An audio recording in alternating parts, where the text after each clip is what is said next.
Bonjour et bienvenue sur cette chaîne. Moi, je m'appelle Adoum Hidini.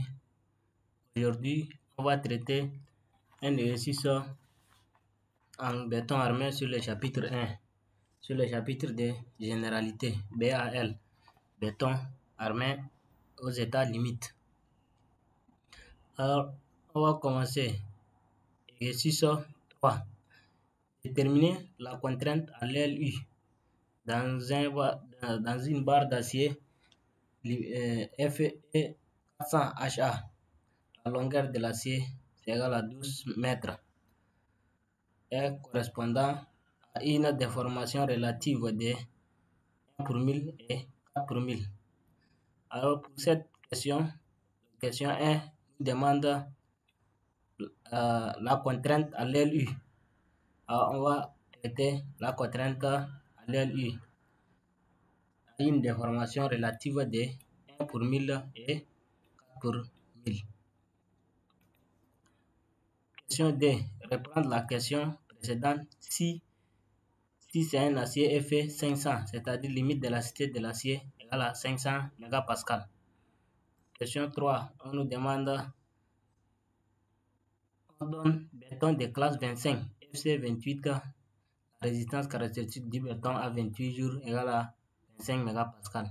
Déterminer la contrainte à la fissuration préjudiciable dans une barre d'acier est de 12 mètres de longueur, correspondant à une déformation relative de 0,5 pour 1000. A. FE pour FE 400 et B pour FE 500. Question 4. Reprendre la question 3. Si la fissuration est très préjudiciable. Question 5. Calculer la contrainte de compression à l'LU dans un béton de classe 22 pour une durée d'application de charge supérieure à 1 heure, correspondant à une déformation de 1,5 pour 1000 et 3 pour 1000. Calculons la déformation relative à l'LU dans un béton de classe 20 pour une durée d'application de charge inférieure à 24 heures, correspondant à une contrainte de 10 pour 10 mégapascal. Question 7. Calculer la déformation relative à l'LS dans un béton de classe 20 correspondant à la contrainte maximale en compression, puis déterminer FC 28 et FC 81 dans ce cas. Alors, sans plus tarder, on commence avec la question 1. Question 1. Déterminer la contrainte à l'LU dans un bar d'acier FE 400. La longueur des barres d'acier, c'est 12 mètres. Question A. Pour la déformation relative pour 1 pour 1000. Ici, pour les questions A, on va chercher d'abord la valeur de la déformation limite, de l'acier limite, pour comparer avec 1 pour 1000 avant de calculer sa contrainte. Dans un bar d'acier,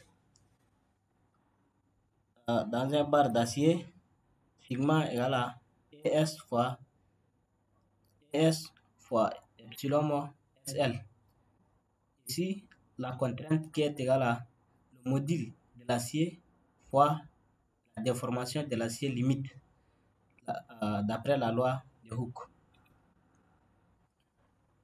C'est la contrainte, nous sommes à l'LU.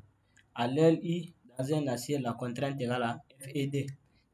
FED qui est égal à FE sur gamma S. Gamma S, c'est le coefficient de sécurité de l'acier. Alors, la déformation de l'acier limite qui est égale à FE sur module de l'acier.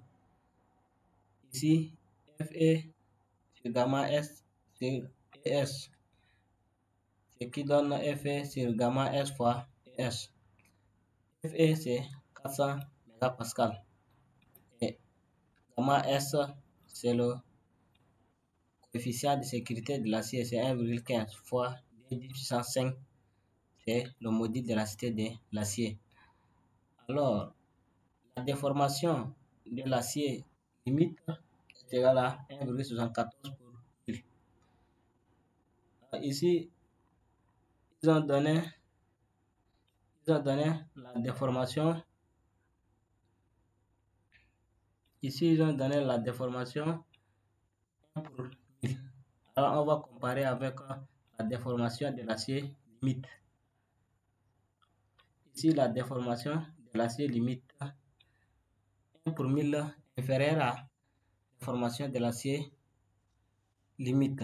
Alors, on va calculer cette contrainte par la loi de Hooke.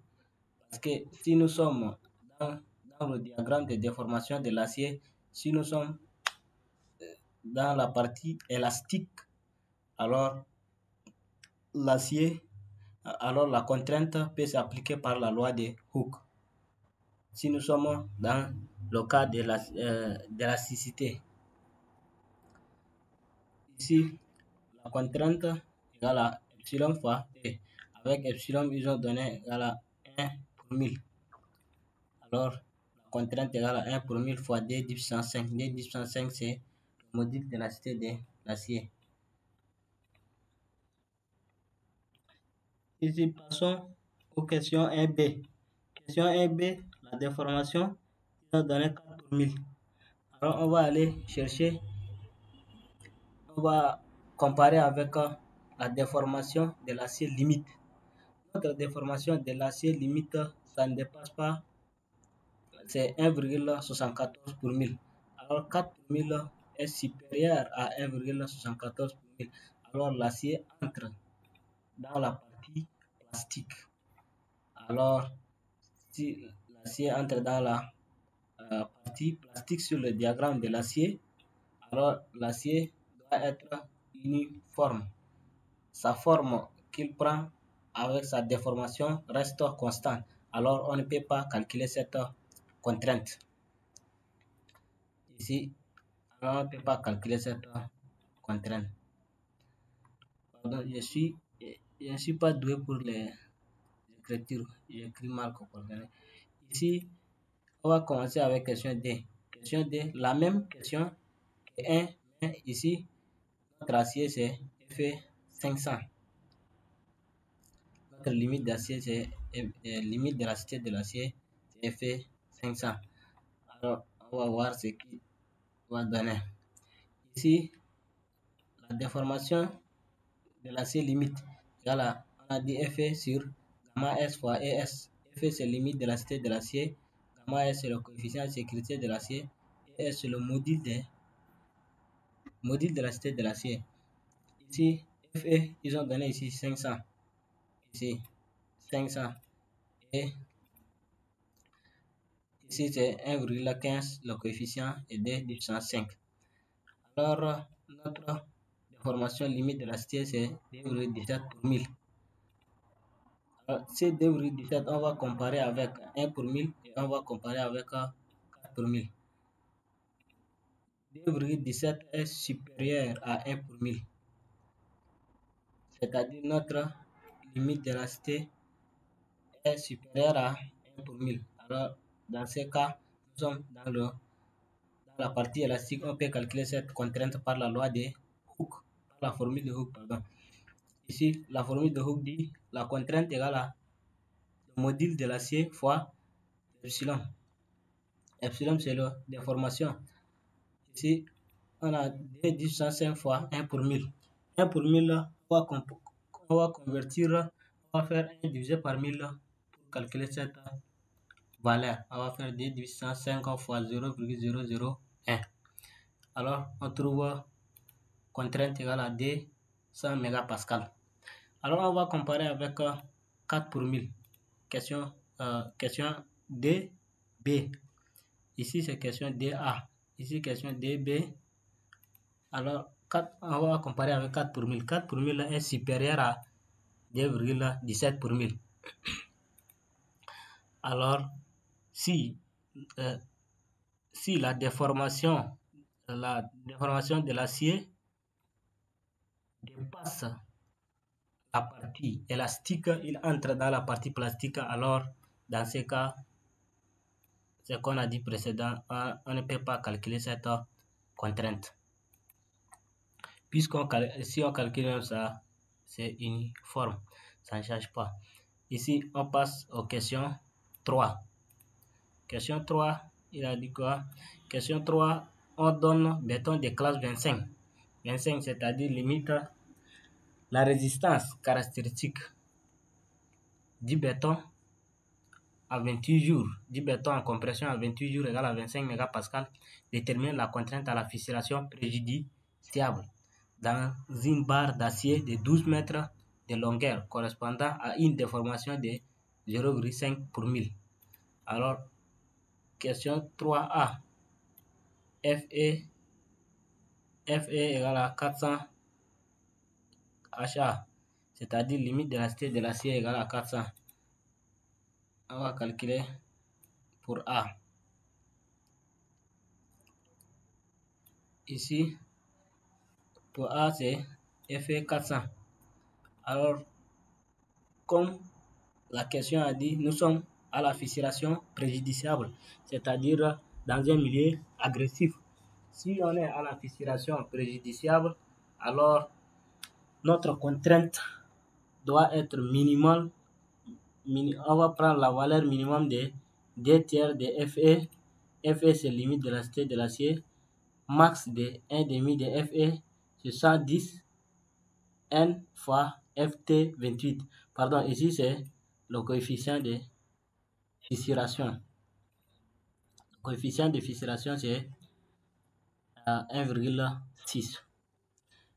Ici, on a remplacé les choses par leur valeur. FT28. FT28 égale à 0,6 plus 0,06 FC28. FC28 c'est 25 mégapascal. Dans 25, FC28 c'est 25 mégapascal.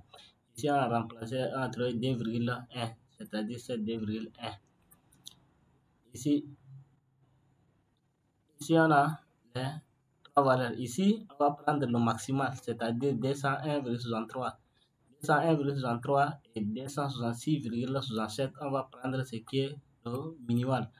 Alors ici, c'est 201,63. Contrainte de l'acier à la fissuration préjudiciable, c'est 201,63. On passe aux questions B. Question B, si on a la limite de l'élasticité de l'acier égale à 500 mégapascal, on va voir ce qui va donner. Ici, on va procéder par la même formule. Alors, contrainte de l'acier égale à min de 2 tiers FE max de 1,5 fois 110 ici, pardon, ici c'est 110 racine de N fois FT28. N c'est le coefficient de fissuration fois la résistance caractéristique du béton en traction à 28 jours, FT28. Ici, on a remplacé les choses par leur valeur. Ici, on a trouvé, ici, ce sont les trois valeurs. Ici, entre les deux valeurs, on a pris le maximal 250. On a comparé 250 avec 333,33. Alors, ce 250 est plus petit que 333,33, c'est-à-dire on a pris 250 mégapascal. Ici, après les deux contraintes, on va venir calculer la déformation limite de l'acier à la fissuration préjudiciable. La déformation limite de l'acier à la fissuration préjudiciable si on a F égale à 400, c'est-à-dire la question A, F égale à 400. Alors, notre déformation limite égale à la contrainte qu'on vient de calculer ici sur E. E, c'est limite de la cité, module de la cité, pardon, module de la cité. Sa valeur c'est 2 puissance 5. Ici c'est 201,63, c'est 2 puissance 5. Voilà la déformation limite. La déformation limite, c'est-à-dire on ne peut pas dépasser cette déformation. Si on dépasse cette déformation, on entre dans la zone plastique et on ne peut pas calculer la contrainte. Ça, c'est la déformation limite de l'acier à la fissuration préjudiciable si on a F égale à 400. Ici, on va calculer pour 500 pour voir. Ici, 500, c'est 250, la valeur qu'on a trouvée pour la contrainte pour 500, FE 500 sur 205 égale à 1,25 pour 1000. Ici, on a trouvé la limite de la cité de l'acier à la fissuration préjudiciable si FE égale à 500 égale à 1,25 pour 1000. Alors, on va comparer 0,5 que le E6 a proposé. Ici, le E6 a donné une déformation relative de 0,5 pour 1000. Alors, on va comparer avec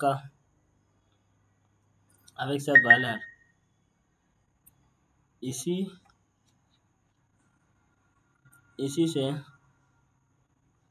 0,5 pour 1000 que l'exercice a proposé est inférieur à la déformation limite FE 400, c'est-à-dire il ne dépasse pas la déformation limite. Il est encore sur la partie élastique. Alors, on peut calculer cette contrainte par la loi de Hooke. La loi de Hooke dit quoi? La loi de Hooke dit la contrainte égale à la déformation fois son module. Alors, la déformation, c'est ici donné. Alors, la déformation, c'est 0,5 pour 1000 fois le module de la cité. 0,5 pour 1000, c'est-à-dire on va faire diviser par 1000, 0,0005 fois d du 105. On a trouvé la contrainte, c'est 100 mégapascal. Ici, on va comparer cette contrainte 0,5 pour 1000 à limite d'élasticité de l'acier, limite la déformation de l'élasticité de l'acier, limite. Et si on a F égale à 500, on a 1,25 mégapascal. 1,25 mégapascal est supérieur à 0,5 pour 1000. C'est-à-dire dans ce cas aussi, par la loi de Hooke, on peut calculer sa contrainte. Alors la contrainte est 100. Ce sont les mêmes résultats, ce sont les mêmes valeurs qu'on a pris ici, qu'on va prendre ici. C'est 0,5 pour 1000 fois E. Ici, c'est toujours 100 mégapascal. Passons aux questions numéro 4.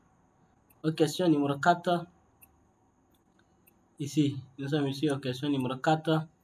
Reprendre la question 3 si la fissuration est très préjudiciable. Alors, on va aller voir si la fissuration est très préjudiciable. On va trouver quelle valeur pour les contraintes et quelle valeur pour les déformations. Ici, question 4, la fissuration très préjudiciable. Ici, la fissuration très préjudiciable, pour calculer sa contrainte, la contrainte de fissuration très préjudiciable égale à 0,8 contrainte de fissuration préjudiciable, c'est-à-dire sigma S, sigma bar S. Sigma bar ST égale à 0,8 sigma bar S.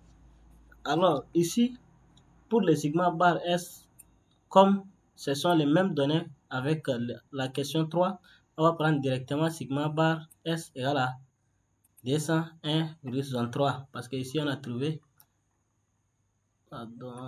ici on a trouvé 201,63 puisque ce sont les mêmes résultats, mais on a changé les états. Ici on a pris directement 0,8 fois 201,63. Ça a donné 161,304 mégapascal. Ici, on va calculer la contrainte de sigma ST si on a les limites de la cité égale à 500. Ici aussi, on va prendre directement 250. Parce que ici, on a calculé, on a trouvé 250. Ici, 250. Ici, on a trouvé directement 200. Alors, comme la question précédente, question 3, on va aller vérifier est-ce que la déformation que l'exercice a proposée, la déformation relative de 0,5 pour 1000, va dépasser la déformation limite de la cité. ici, ici et ici. Alors, ici, la déformation limite d'élasticité de 400 est égale à la contrainte sur le module d'élasticité égale à 0,8 pour 1000. Égale à 0,8 pour 1000. Et pour FE égale à 500 aussi, égale à 200 sur D puissance 5. Le 200, c'est ça, cette contrainte sur le module d'élasticité. Le module d'élasticité, c'est toujours D puissance 5 égale à 1 pour 1000. Alors, pour la déformation limite de la déformation limite de l'acier pour FE 400 égale à 0,8 pour 1000 et pour FE 500 égale à 1 pour 1000. Alors, ces valeurs, on va comparer avec 0,5 pour 1000. Alors, 0,5 pour 1000 est inférieur à 0,8 pour 1000 et inférieur à 1 pour 1000. Alors, ces contraintes se trouvent dans la zone élastique. On va calculer sa contrainte. La contrainte donne D puissance 5 fois 0,005 égale à 100 mégapascal, c'est-à-dire D puissance 5 fois 0,5 pour 1000 égale à 100 mégapascal. Ici, passons aux questions 5. Question 5 dit quoi? Question 5 ici, calculons ici. Nous sommes ici. Question 5. Calculons la contrainte de compression à l'LU dans un béton de classe 22. Si on dit une béton de classe 22, c'est-à-dire la résistance caractéristique du béton à 28 jours égale à 22 mégapascal. Pour une durée d'application de charge supérieure à 1 heure. Si on dit une durée de charge est supérieure à 1 heure, c'est-à-dire on prend θ égale à 0,90.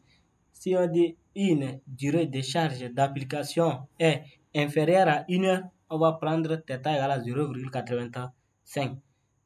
Si l'exercice dit la durée d'application de charge est supérieure à 24 heures, on prend θ égale à 1. Maintenant, ici,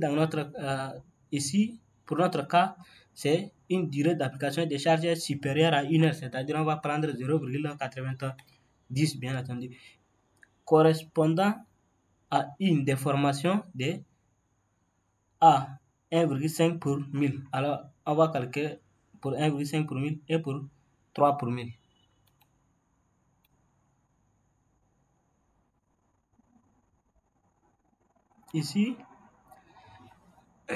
Ici, on va calculer d'abord pour 1 pour 1000. 1 pour 1000, ça donne 1,5 pour 1000, pardon. 1,5 pour 1000 appartient à 0 pour 1000 et 2,0 pour 1000 et 2 pour 1000. Si on dit 0 pour 1000 et 2 pour 1000, c'est-à-dire la contrainte du béton en compression appartient, si vous regardez sur le cours, on a vu le diagramme des contraintes. Le diagramme de contraintes à l'LU. Le diagramme de contraintes à l'LU, si la déformation relative qui est proposée appartient à 0 à 2 pour 1000, c'est-à-dire la contrainte de compression, on va calculer avec cette formule. Et si cette déformation appartient à 2 pour 1000 à 3 pour 1000, c'est-à-dire si appartient à 2 pour 1000 à 3 pour 1000, on va calculer avec cette formule. Directement, on va prendre la formule de 0,85 fois FC28 sur θ gamma B.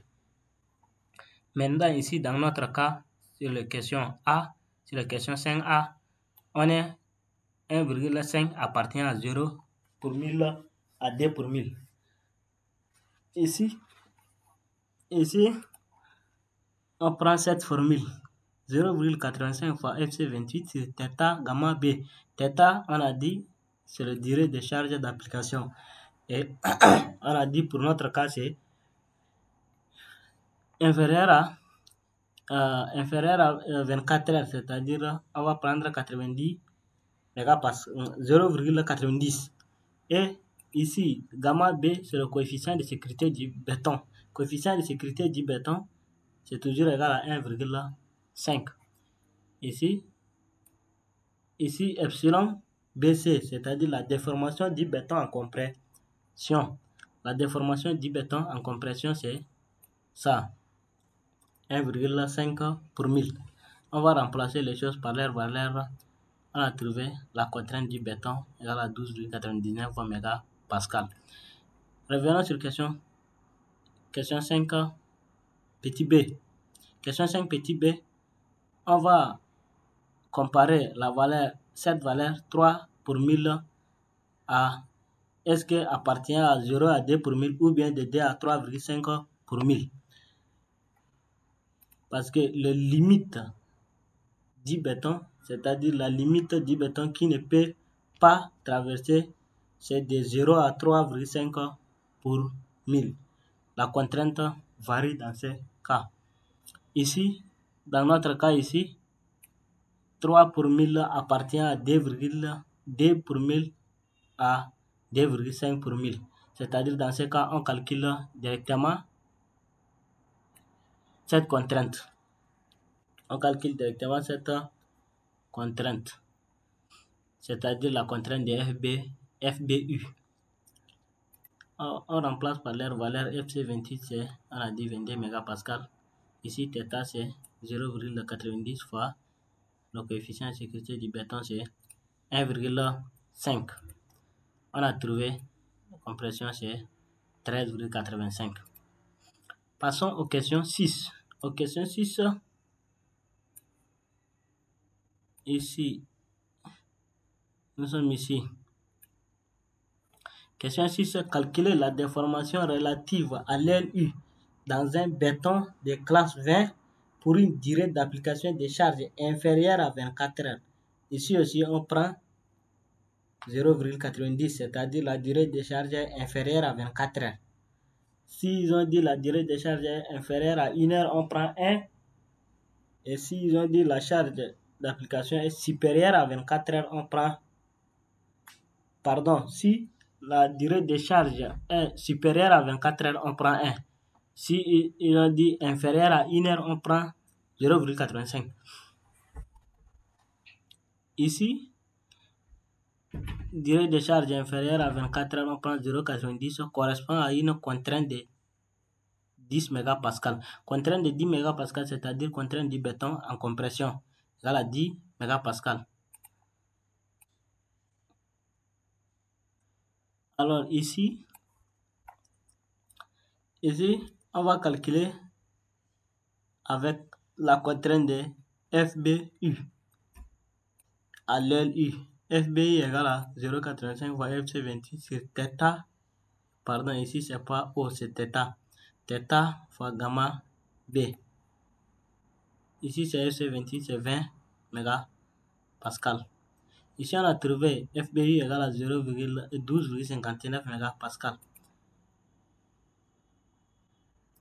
Alors on a calculé FBI pour remplacer ici parce que notre déformation ici, on est à une béton de compression. On va calculer la déformation du béton en compression. La déformation du béton en compression, on va procéder par cette formule pour avoir ici c'est la déformation du béton en compression. On va tirer cette valeur, on va tirer epsilon BC, c'est-à-dire la déformation du béton en compression. Ici, ça c'est cette quantité qui donne la contrainte du béton sur FBU.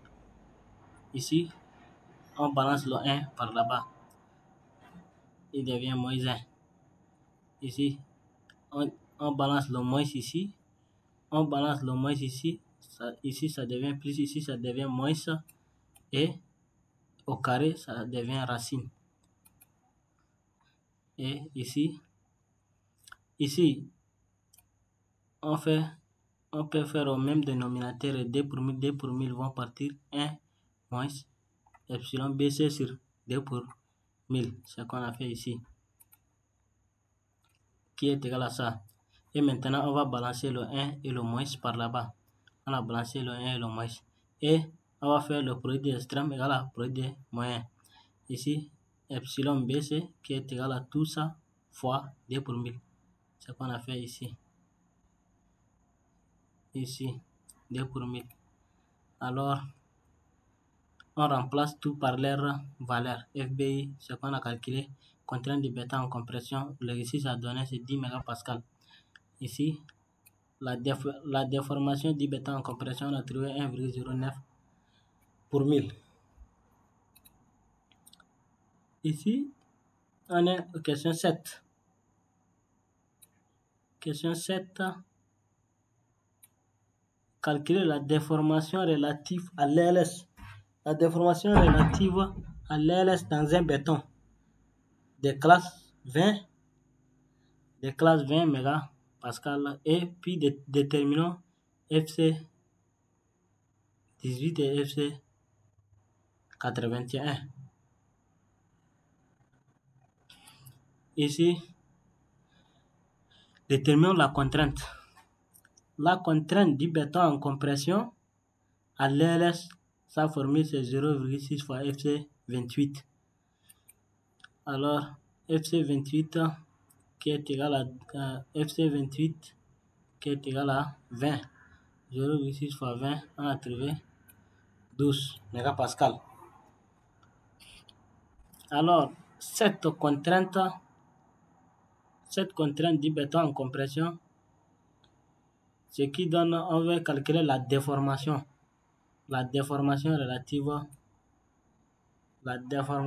relative du béton. Alors, pour calculer la déformation, en appliquant la loi de Hooke, on est obligé de calculer sa contrainte avant de calculer sa déformation du béton en compression. C'est-à-dire la déformation du béton. Ici, par la loi de Hooke, par la formule de Hooke, contrainte du béton en compression égale à EB. EB, c'est-à-dire le module de béton, module d'élasticité du béton. Module d'élasticité du béton est différent des modules d'élasticité de l'acier. Module d'élasticité de l'acier, sa valeur est fixe, c'est-à-dire 10 puissance 5 mégapascal. Mais module du béton, on va tirer par cette formule.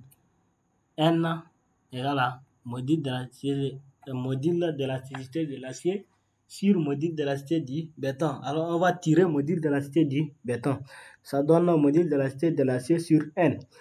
N, sa valeur, c'est 15. Alors, ici, la déformation du béton, ici, ça donne 15 fois la contrainte du béton sur ES, c'est-à-dire le module d'élasticité de l'acier. En remplaçant par leur valeur, on a trouvé epsilon B, la déformation du béton égale à 0,9 pour 1000. Cette béton ne peut pas dépasser sa déformation, c'est 0,9 pour 1000.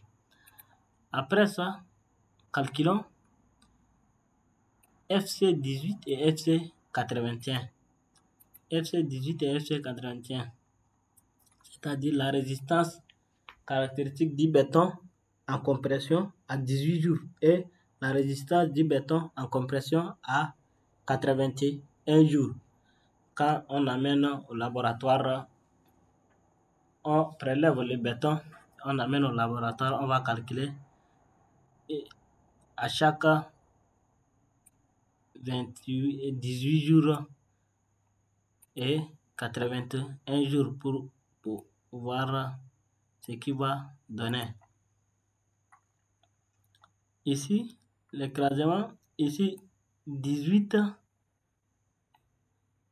jours est inférieur à 28 jours et 20 mégapascal est inférieur à 40 mégapascal. Alors, on va procéder par la formule de FC18, FC jour égale à jours sur 4,76 plus 0,83 jours fois FC28. Ici, le jour, on est à 18 jours. Alors, 18 jours sur 4,76 plus 0,83 fois 18, le tout fois 20. Alors, ici, on a trouvé FC18 égale à 18,27 mégapascal. Passons à FC81.